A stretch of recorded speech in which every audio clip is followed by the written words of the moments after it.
오늘은 견고히 서게 하옵소서라는 제목으로 하나님의 말씀을 함께 나누겠습니다.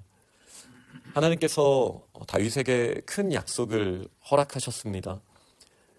지금까지도 다윗을 통해서 역사하셨지만 이제 허락하신 그 땅과 이 자손들을 통하여 하나님께서 영원히 영광 받으시고 특별히 다윗의 자손을 통하여 영원한 다스림을 허락하시겠다라는 상상도 할 수 없는 큰 은혜의 약속을 허락하셨을 때 오늘 다윗은 주님 앞에 감사와 또 간구로 이렇게 기도하는 장면이 본문에 나옵니다. 결국은 주와 같은 분이 없습니다. 주님께서 다 쫓아내 주셔서 우리를 구원하여 주셔서 이렇게 주님 앞에 저희가 설 수 있고 주의 영원한 백성을 삼으셨습니다. 그러니 지금까지도 역사하신 주님께서 이 말씀하신 것을 영원히 견고하게 하여 주옵소서. 이렇게 우리 왕조가 주 앞에서 견고히 서게 하셔서 사람들이 주님의 이름을 높이게 하시고 하나님의 놀라운 영광이 드러나게 하여 주옵소서. 이러한 내용으로 하나님 앞에 부르짖는 장면이 있었습니다. 이 다윗의 기도는 하나님의 약속에 근거하는 기도였습니다. 그러나 또 한편으로 봤을 때 우리는 하나님께서 주신 이 은혜가 물론 하나님의 절대적인 주권에 의한 은혜임은 분명하지만 여전히 다윗을 전장의 가장 앞에 서게 하셨고 또 골리앗과의 승리에 또 하나님의 전적인 은혜를 주신 건 분명하지만 그러나 다윗이 믿음으로 골리앗 앞에 나갔던 장면을 저희는 여전히 기억합니다. 그러니 이 다윗의 기도는 하나님께서 하셨다라는 고백이자 또 하나님께서 책임지신다라는 이 믿음의 고백이기도 하지만 그러나 여전히 주님의 약속 앞에 저희를 사용하시고 저희를 통하여 영광 받으시기를 원합니다라는 결단이 들어있다는 것을 이 다윗의 삶과 또 이스라엘의 역사를 통해서 돌아봤을 때 저희는 생각할 수밖에 없습니다. 그래서 이 약속과 불확실한 미래 가운데 다윗은 어떠한 고백을 합니까? 바로 오늘 제가 제목으로 삼은 견고히 서게 하옵소서. 주의 말씀이 저희들이 주님의 약속대로 견고히 서게 하옵소서. 바로 이 고백을 주님께 드린 것이죠. 하나님의 약속은 영원히 서게 됩니다. 저희가 주님의 약속을 붙들기만 하면 또 그렇게 순종하며 나아가면 마치 반석 위에 지은 집처럼 하나님께서는 저희들을 통하여 또 하나님의 주권적인 역사를 통하여 견고하게 하나님의 나라를 세우시는 것을 저희는 알고 있습니다. 그러니 지금까지도 역사하신 하나님, 또 앞으로도 역사하실 하나님의 그 은혜를 기대하며 저희 또한 이렇게 기도해야 합니다. 하나님의 말씀을 견고하게 하시고 저희들도 그 말씀 위에 견고히 서게 하여 주옵소서. 그럴 때 저희들의 섬김과 하나님의 주권적인 역사를 통하여 놀라운 일은 반드시 일어나게 되어 있습니다. 제가 어젯밤에 꿈을 하나 꿨습니다. 제가 꿈 얘기를 하는 걸 너무 가볍게 생각하시진 않았으면 좋겠습니다. 물론 꿈 자체는 가벼운 거일 수 있지만 제가 나름대로는 말씀에 다른 소리 안 하려고 이 살을 깎는 노력을 합니다. 사실 지난주에도 광고해야 할 내용의 절반을 원래 설교 시간에 할 걸로 준비했지만 이게 말씀 시간에 하는 게 적절할까? 광고 시간에 하는 게 적절할까? 나름대로 일주일 내내 고민하고 할 정도로 그냥 생각 없이 말씀을 전하진 않습니다. 오늘도 교회 오는 길에 꿈 이야기를 할까 말까를 고민했지만 그래도 하는 게 낫겠다라고 생각을 했습니다. 어떤 꿈이었냐면 하나님께서 이게 아무래도 어제 오늘 말씀을 준비했기 때문에 그런 꿈을 꿨고 그리고 그 꿈을 말씀 가운데 어떻게 해석하느냐가 중요하다고 생각하는데 하나님께서 퍼드교회를 견고하게 세워주신다라는 그 약속 같은 그 마음을 주셨어요. 그런데 이게 하나님이 직접 주신 말씀이다라고 제가 말씀드리려는 생각은 전혀 아닙니다. 그러나 오늘 말씀에 비춰서 이 꿈을 해석을 저는 해보고 싶은 거예요. 주셨을 때 처음에 너무 기뻤어요. 그 마음을 알게 되었을 때 와, 우리 교회를 통해서 하나님께서 큰 영광을 받으셨지만 앞으로도 큰 영광을 받으시는구나. 와, 이거 너무 귀하다라는 마음을 처음에 주셨어요. 그런데 얼마 지나지 않아서 이 꿈을 통해서 하나님이 알게 하신 건 뭐냐면요. 그런데 세상이 참 어려운데 말세로 갈수록 교회가 하나님의 교회로 더 왕성하게 커진다는 것은 우리의 다음 세대가 지불해야 하는 대가가 크다라는 마음을 주셨어요. 꿈에서요. 그때 제가 망설인 거예요.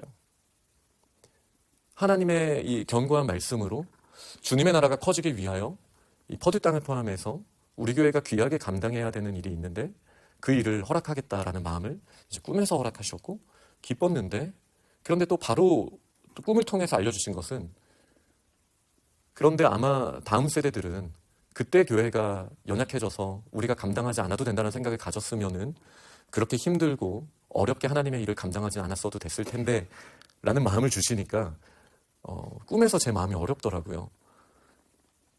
그러나 제가 아무래도 이 말씀을 묵상하고 있었기 때문에였을 거라고 생각해요. 그래도 주님의 교회가 이 일을 감당해야 된다면 하나님 저희들에게 은혜를 부어주옵소서. 그래서 지금 저희 세대뿐만 아니라 다음 세대도 하나님의 영광을 위한 일에 쓰임받게 하여 주옵소서. 이 마음으로 이제 그 꿈에서는 그렇게 마무리를 했었습니다. 그리고 꿈에서 깨어나서 생각을 해봤어요. 우리의 부모님 세대가 지금 저희 앞에 앉아 계신 믿음의 선배님들 세대 때 얼마나 많은 헌신을 했고 얼마나 많은 고통을 겪었었는가. 대단하셨었죠. 누군가의 헌신과 희생으로 하나님의 교회는 왕성하게 세워져 왔었던 것이죠.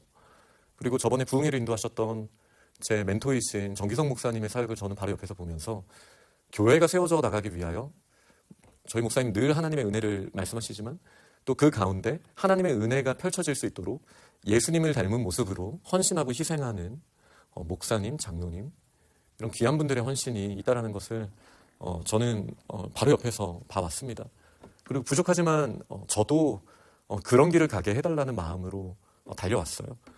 그런데 우리의 자녀들이 그런 순종과 섬김을 해야 하나님의 나라가 왕성해질 수 있다는 마음을 주셨을 때 왜 제가 망설였을까요?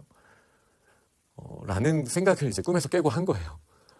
이건 너무 영화로운 일이고 하나님의 나라를 위하여 헌신하고 희생하고 섬기며 나아가는 그 자리만큼, 예수 그리스도를 닮아가는 만큼 더 귀한 일이 어디 있어요. 우리 믿음의 선배님들이 그러셨고 부족하지만 저희도 그런 모습으로 가려고 노력하고 있는데 왜 자녀들을 생각하니까 우리 자녀들이 그런 길을 가야 하나요? 라는 마음이 왜 저에게 왜 들었을까요?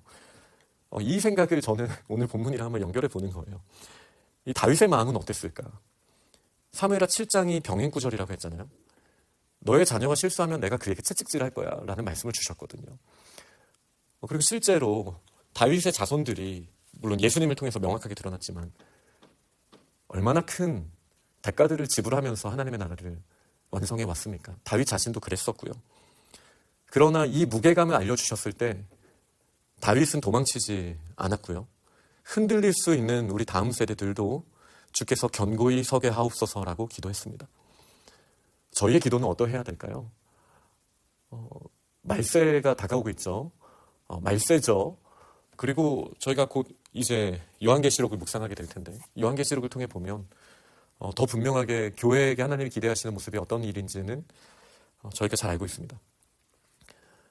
지금 많은 교회들이 힘든 상황이고 그리고 그 나름의 모습대로 하나님께 영광을 돌리고 있습니다. 그러나 어떤 교회를 역동적으로 하나님이 쓰신다고 했을 때 늘 편안한 일만 있지는 않을 거예요. 교회 내에서도 또 외부적으로도 누군가는 헌신하고 지금까지 우리 교회가 그렇게 감당해왔던 것처럼 우리 자녀들에게도 그런 헌신을 또 기대해야 하는 모습이 있어야 되는데 어젯밤 꿈속에 저의 모습처럼 하나님께서 그런 마음을 주셨을 때 주저하는 모습이 아닐 수 있기를 원합니다. 저는 꿈이었어서 다행인 것 같아요. 그리고 그 꿈을 생각했을 때 지금 저는 다시 하나님 앞에는 그런 마음을 하나님이 주셨을 때 망설이지 않고 주님께서 약속하시고 주님께서 경고하게 하신다면 주님께서 우리 자녀들에게도 그것을 감당할 수 있는 믿음과 힘을 주시고 오히려 더 큰 은혜를 부어주실 줄 믿사오니 주님의 말씀대로 하옵소서. 저희는 소망하는 마음으로 준비하고 기대하겠습니다. 저는 이제는 그렇게 기도할 수 있습니다. 그러니 감사한 것이죠. 꿈이었으니까요. 물론 제가 절대 안 됩니다라고 매듭짓지 않은 것도 감사한 일이지만요. 말씀을 맺겠습니다. 결국 하나님의 약속을 주신다는 것은 하나님의 강권적인 은혜이기도 하지만 다윗과 그 이후에 다윗의 자손들의 삶을 봤을 때 그들에게 요구하신 순종과 좁은 길과 어려운 모습이 여전히 있다라는 것. 하나님이 말씀하신 그 복이라는 게 정말로 복된 일이지만 그러나 여전히 우리가 대가를 지불하면서 물론 예수님이 대가를 지불하신 것의 그림자에 불과하지만 감당해야 하는 일들이 있다라는 것을 우리가 가볍게 여길 수는 없겠습니다. 그러나 그 자리에 나아갈 때 영원히 서게 하옵소서, 견고히 서게 하옵소서. 무엇이요? 주님의 약속이요. 그리고 무엇이요? 주님의 약속을 붙드는 믿음의 사람들이요. 우리가 그렇게 고백하며 나아갈 때 우리 퍼드교회뿐만 아니라 하나님의 말씀을 사모하는 귀한 교회들이 더욱더 견고하게 서 나가는 역사가 일어나게 될 줄 믿습니다. 우리 그렇게 결단하며 헌신하는 우리 믿음의 공동체가 되기를 간절히 축원합니다. 아멘.